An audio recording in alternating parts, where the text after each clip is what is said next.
Inheritance, an Upper Earth novel. Chapter 15. Let the Games Begin. Kath sat in a huddle in one of the amphitheatre's holding cells. Bars made up one wall. On another was a wide but narrow barred window. Through it you could see the arena where the fighting took place. After one brief glance, she stayed away from that side of the cell. She preferred not to think about what that window might show her. Fresh straw had been strewn over the floor that morning, enough to keep the cold at bay. In the corner stood a bucket, their idea of a toilet. She only used it at night when darkness concealed her. At least they fed her well. Not from any sense of humanity, she thought. Rather, they considered her as a prize pig being fattened before a trip to market. The jailer, Ogle, had a soft spot for Kath. He'd placed her in a cell alone, away from what he called the murderous rabble. The cells could hold hundreds of prisoners, but she'd been told that only a dozen men or women awaited their fate in the day's games. A jolly-faced man with a ring of curls around a balding crown, the jailer reminded Kath of an overaged cherub. He enjoyed his food and ale too much, though, judging by the size of his stomach and his excessively rosy cheeks. She didn't mind his chatter, but the ale made him too free with his words. The last thing she wanted to hear of was the trial that awaited her in the afternoon. "That Cacophrastus likes his games, he does," Ogle said, with his usual cheerfulness, even though he was taking out her slop bucket. "We've never had so many before. Only trouble is, with all the prisoners they're eating, some of the beasts are getting fat and lazy. Some of them can hardly move, never mind run after anything faster than a snail. In the last games they had to tie prisoners to posts to give the beasts a chance of catching them." "Is that what they're going to do? Tie me to a post?" Kath's jaw dropped open. "Not you, my love. You're in with a bit of luck. A new brute's just come in. Things should be more sporting today." "What sort of brute?" Ogle made so much noise opening and shutting her cell door, he obviously didn't hear her. He trundled away to empty the bucket, humming as he went. Kath stood at the bars and waited. "He'll be back," she told herself. "Sometimes it is better not to know, child." The voice had come from the cell opposite, where a thin man with a ponytail sat against the back wall. "I have to know," Kath said. "I'm not going to leap to my death like some stupid lemming. If I know what it is, I can plan how to fight it." The light was poor, but she could see the man was smiling. "You have courage for someone so young. I am known as Felix Longman. What is your name?" "Kath Smith." Felix bowed his head. "May your name be everlasting. If I should live through this day, it is one I will not forget. But remember, child, from the moment we are born, we begin to die. It is only because we cling to life so desperately that we fear death so greatly. If you have no fear, then death is nothing. Mors nil est, as the Romans would say." Still humming, the jailer returned with her bucket. "Ogle, what sort of beast is it, this new brute you mentioned?" "Beast?" he echoed as he paused with the key in the lock.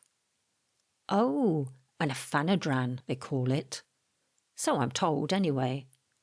I'm no expert myself. I just deal with the prisoner end of things.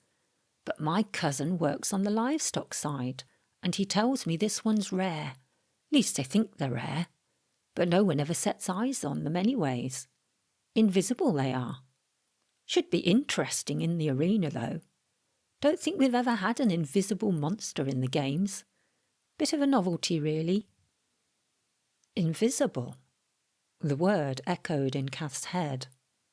They're going to feed me to an invisible monster. You'll be able to see for yourself when the games start, lovey. I'm planning on saving you till last, and this cell gives the best view of the arena. That way, you can see what you're up against. Watch the others fighting, and keep an eye out for their mistakes. Ogle returned her bucket and let himself out of the cell. He paused at the bars. It's a damn shame for a young whippersnapper to lose her life so early on. But there's always a chance of getting through it alive. It's been done before. Alone again, Kath gazed at the barred window. She stood up and walked across to it. From now on, I have to pay attention to everything that goes on out there. A light wind caressed her face as she stared out at the arena. Could she get out of this alive? She didn't think so. But I'll die trying. It would be hours before the games began. The waiting had a calming effect on Kath. The flame of fear she felt at first light dwindled with every hour that passed. Soon, the only relief to her boredom was watching the preparations in the arena. Attendants were fixing banners around the terraces, decorated with the emblems of the League of Ten.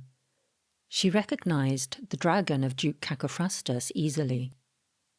At another point, a black wolf on blue fluttered in the breeze. And further on, she spotted the insignia of a bear standing on its hind legs, with blood spilling from its muzzle. The gates on the far side opened to allow entry to a wagon. Kath wondered whether it carried food for the spectators. When the people of the Devil's Cauldron came to watch, they were given meat and bread, Ogle had told her. A feast and a show. While the spectators feasted high up on the terraces, the animals feasted on the gladiators down below. As the wagon rumbled closer, Kath spotted a movement beneath it. Then the wagon turned, and the wheels hid whatever it might have been. As the cart passed the entrance to the holding cells, a pint-sized figure hopped from behind its wheels. Kath held her breath for a heartbeat. The rat that's too big to be a rat. Again, she couldn't help wondering why she kept seeing this same creature. It squeezed through the bars at the entrance to the holding cells and crept through the shadows towards Kath's cell. It was the same type of animal she'd seen in the tunnel, but looking at it more closely now, she could see it wasn't a rat at all. Its tail was far too thick and heavy, and it used it to balance when it walked or hopped. It is following me. When it passed right through the bars to Kath's cell, she moved back, wondering what it wanted with her. I'm a friend, it said, in what sounded like an Australian accent. A yelp escaped from Kath's mouth before she could clap a hand over her lips. Shh! It tapped one foot with impatience. Laugh all you want. I'm not the one behind bars. I'm sorry, she said. I never saw a talking animal before. Don't need to tell the whole prison now, do we? The creature looked over its shoulder warily. But who are you? Why are you following me? They call me Augustus, he answered. And I've been watching over you. Best I could, anyway. I don't have any friends down here. Why could you possibly want to help me? You're important, the creature said. I have to be quick, though. The guard might be back any minute. He carried a small bag, which he offered to Kath, shamefaced. It's not much, but it might help. Kath opened it, her face screwed up in disgust. Ugh! They're teeth. She eyed them critically, then gave a hostile stare to her visitor. And this is supposed to help me? Augustus clicked his tongue. Stop your complaining and listen up. They're ancient warriors' teeth. Don't take them out of the bag till you're in the arena. There's also a bag of sneezing powder inside. Sneezing powder? I'm about to face some invisible beast, and you bring me something from a joke shop. Don't knock it till you try it. Augustus winked. I happen to know that ephenedrans have very sensitive noses, and when they sneeze, it's hard for them to stay invisible. Stands to reason, don't it? You have to see the thing to kill it. And what are the teeth supposed to do? She asked. Make it want to go to the dentist? Augustus stared at her with a look that would have frozen mountain tops. When you're in the arena, throw one down on the ground and it'll help. I ain't got time to explain more. I can hear the guard coming back. Just don't waste them all at once. He scrambled behind some water barrels next to the cells. The guard passed by without detecting him. When Kath next looked, Augustus was gone. A few hours later, another visitor approached the bars of Kath's cell. A sharp-featured woman with long hair coiled high on her head. She fixed Kath with an icy gaze. So long did the woman inspect her, without a word, that Kath stared back with bold, rebellious eyes. I sense a fighter, Ice Eyes said. That will go down well with the crowd, but your appearance needs work. With a click of her fingers, 2 guards trotted to her side, their features hidden behind iron helmets. Bring the prisoner to the preparation chamber. Ogle opened the cell door, and the soldiers grabbed her arms.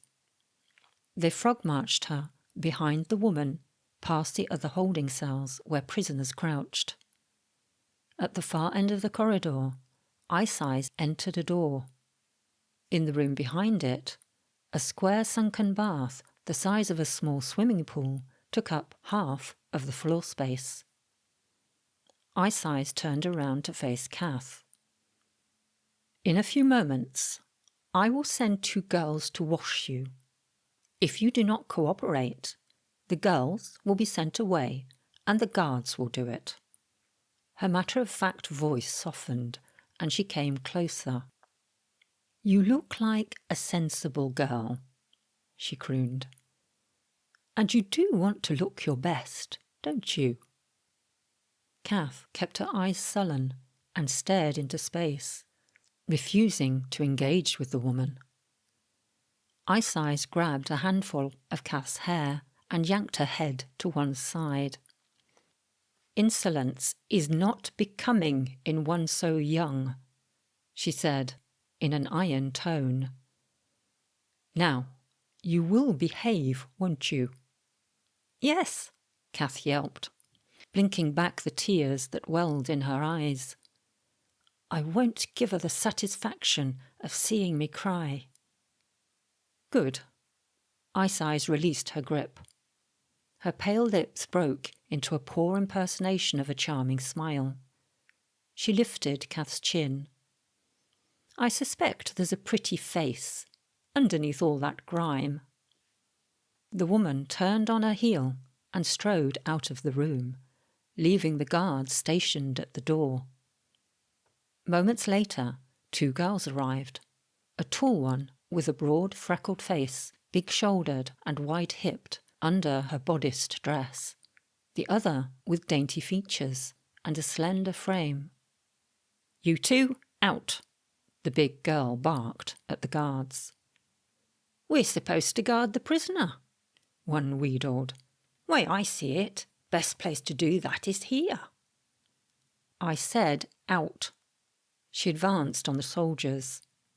"She's my responsibility while she's here, and I won't have no lecherous goings-on under my watch."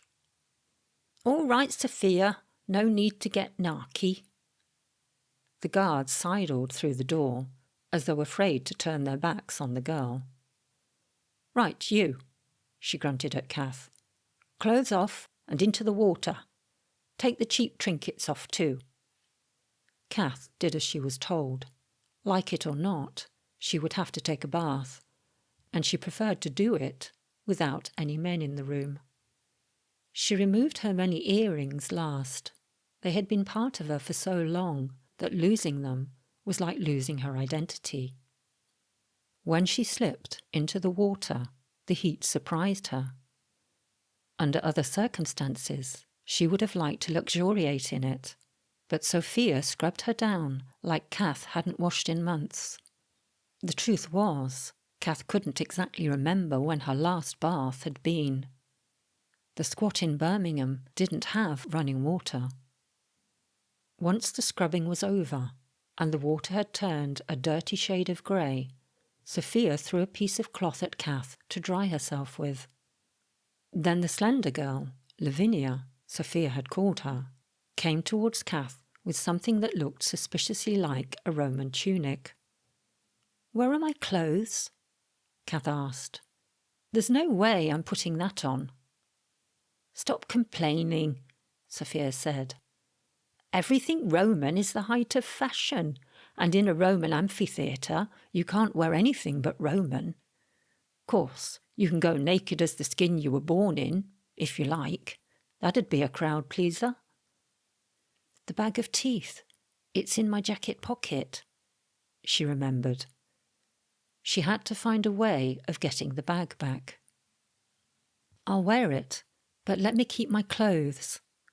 I promise I won't wear them in the arena, but I'll need them afterwards." Sophia gave her an odd look and then nodded to Lavinia. "That's right. You keep your spirit up, little lady." Pity, thought Kath. She pities me. But Kath didn't care. When Lavinia returned her clothes to her in a rough Hessian sack, Kath clutched the bag to her stomach with relief. "Now get dressed." Sophia was all business once more. Kath took the white tunic and pulled it over her head. It only came halfway to her knees and left one shoulder bare. Lavinia made an apologetic face and tied a white cord belt around Kath's waist. Then she put flat sandals on her feet, with straps that crisscrossed up to the knees. In the final stage of preparation, Lavinia pulled Kath's freshly cleaned hair back from her face and plaited strands of it, before entwining the plaits with 3 woven cords that ran across her head. "These cords are a sign of purity," Lavinia said, with her small, timid voice. "In Rome, young girls wore them in the hair on their wedding days." "Be quiet, Lavinia. There are things better not known." Sophia gave the other girl a dark look. "It's not as if I'm getting married," said Kath. "They're going to make me fight some—" "Young girl, white tunic, purity, ravenous beast." "Oh, I get it," Kath said, her voice quivering. "I'm playing the role of the sacrificial virgin who's eaten by the mythical beast." Her fingernails dug into her palms. "I will not let them see me cry." When Ice Eyes returned, she looked at Kath as though admiring her handiwork. Ice Eyes lavished praise on Sophia and Lavinia. "You have transformed our dirt-encrusted tadpole into a warrior princess. It is well done indeed." She raised her voice a notch. "Guards?" The 2 guards appeared like obedient bulldogs. "Take her back to the cells, and be careful with her. I want no bruises to ruin that milk-white skin." Kath grabbed the sack of clothes before they could drag her off. "What is this?" Ice Eyes asked. "My clothes, for when I've killed your monster." Kath lifted her head, daring the woman to contradict her. Instead, Ice Eyes laughed. "Very well.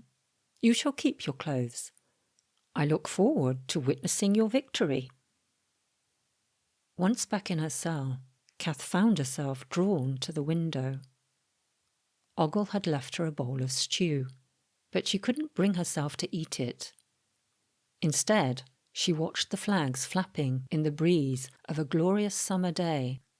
Trumpets were sounding, and crowds flocked into the spectators' enclosure, which sat high up from the arena. The excitement in the crowd was tangible, and the terraces bubbled with laughter when a troupe of acrobats and clowns tumbled across the arena. Another trumpet call rang out.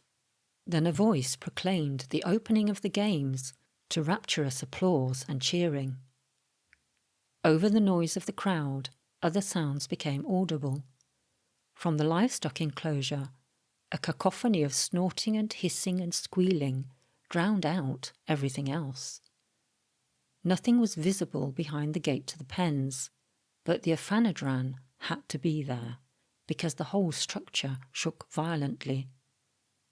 The clowns and acrobats threw nervous glances in the direction of the enclosure, where something powerful was throwing itself against the bars. The entertainers left the arena speedily, covering their undignified retreat with a rapid display of cartwheels and flick-flacks. In the passage outside Kath's cell, a short, thick-set man in a red tunic pleaded with one of the guards. "No, not out there, please. I'm innocent. Give me another chance." "This is another chance, numbskull. Show 'em what you're made of. Courage is a virtue, you know." Heavy, cynical laughter followed the prisoner, as he was dragged up the ramp and thrown bodily through the gate into the arena. They threw weapons out after him. Kath's window stood a few feet above the level of the arena's sandy floor, but it gave her a good view of the fighting. The man in red recovered his feet, his eyes wild and his head jerking round erratically, as though he were trying to look in every direction at once. The crowd delighted in his panic-stricken state with uproarious laughter. Then slowly, the gate on the opposite side was raised. The prisoner recovered his weapons and fixed his eyes upon the gate. In his left hand he clenched a dagger, in the right a spear. Nothing visible came out of the gate, but still Kath could see the creature coming. It moved across the arena like an express train, throwing up a swirling cloud of dust in its path. The pounding of its feet shook the very foundations of the stadium. The prisoner took one look and ran. His head half turned, he tried to gauge whether he could outrun it. But the dust storm ran him down until it engulfed him. Without warning, he was flung sideways and rolled across the ground with the force of an invisible blow. He didn't get a second chance. The beast was upon him. Kath turned away. When she dared to look again, there was nothing left of the body that had been on the floor. She realized with revulsion that body parts could still be seen travelling down the creature's digestive system. A few minutes later, and they disappeared altogether. The tall, thin man with a ponytail came out to face the creature next. Kath remembered his name. Felix Longman. Felix acted with more dignity than the last prisoner. When the Aphanodran stampeded towards him, he stood his ground, his spear held in a defensive stance. But just as the creature reached him, something strange occurred. For the briefest of moments, a fragment of time so small that you weren't sure it had actually happened, the creature became partially visible. A flash of green and white and red appeared, where skin and teeth and mouth should be. Kath thought back to what Augustus had told her. When the Ephanodran sneezed, you could see it. Perhaps pain made it become visible too. Immediately, Kath knew that she was right. Felix must have made a lucky strike with his spear. For a moment, all was quiet as the creature seemed to retreat, or at least its footprints retreated. Then a thunderous squealing echoed around the stadium, as though it was outraged that its food was fighting back. When the squealing ended, a nervous, teeth-clenching silence fell over the stadium. Felix remained still, and so did the beast. Head lowered, the man focused on the ground around him. He maintained a constant vigilance for any sign of attack. Swiveling on the spot, he turned body and spear to face a new direction. His face was resolute, etched with the concentration and fatigue of battle. Kath's legs tensed as she watched each and every movement. She desperately wanted him to survive. She needed to see that survival was possible. The crowd grew impatient. At just the moment when Felix needed quiet, a loud, obnoxious voice filled the air. "Get on with it, coward! We haven't got all day." The tense atmosphere was broken, and others within the crowd laughed. That one distraction changed everything. Felix's concentration broke, and the creature must have sensed it. It chose that precise moment to attack. 1 minute Felix was upright and in control. The next he was on the floor, being torn to pieces.